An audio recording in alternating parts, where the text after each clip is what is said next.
ल हुन्छ चाचा राम्रोसँग व्यापार गर्नु होला है त यो राम्रो छ बाबु छैन दुःख छ दुःख छ है यो व्यापारमा यति दुःख छ कुरै नगर्नु हो र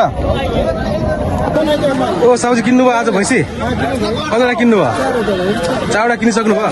अब जाने हो अहिले जाने भने एकछिनको सिजन अझै किन्ने अझै कतिवटा किन्ने अहिले 4वटा किन्नु रे ए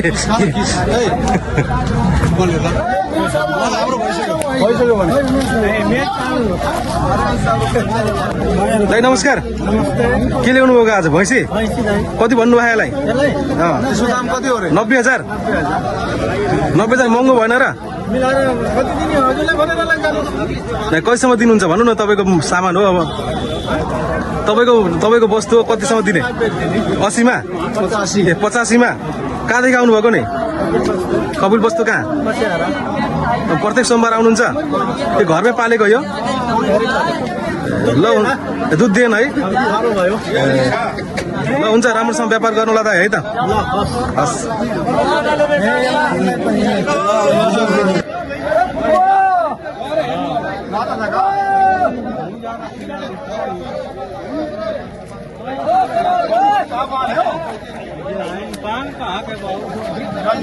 ओ चाचा नमस्कार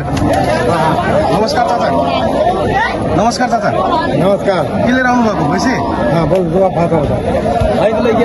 हाँ ले ले मेरा माल है नहीं तीन माल है नहीं मैंने के लाइन पूरा लाइन ओ दाइ नमस्कार के पाडा बेच्न ल्याउनु भएको पाड़ा हो भाई भैँसी हो यो कति भन्नु आयो भैँसीलाई 1,25,000 1,25,000 कतिसम्म दिए त 1 लाखसम्म दिए 1,05,000 कसले साउले उहाँले 1,05,000 दिनुभयो 25 से कम नहीं तपाईँ नदिने कतिसम्म दिने त 1,20,000 1,20,000सम्म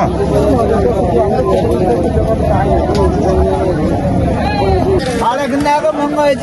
पाडा किन्न आउनुभएको कहाँदेखि आउनुभएको नि अरे या अरे यहाँबाट महँगो भने किन्नु भएन अझै किन्ने विचार गर्नुभयो गर्नु भएन त यत्तिकै जाने महँगो भन्छन् यसलाई कति भन्छन् यो पाडालाई कति दुईटालाई 46,000 पर्ता आउँदैन कसरी छ र पाडाको मासुलाई 340मा बेचेर काम छैन दाइ नमस्कार कहाँदेखि आउनुभयो दाइ भैँसी किन्न आउनुभएको किनिसक्नु भयो कतिवटा किन्नु भयो अहिलेसम्म 2 किन्नु कति जति लाने विचार छ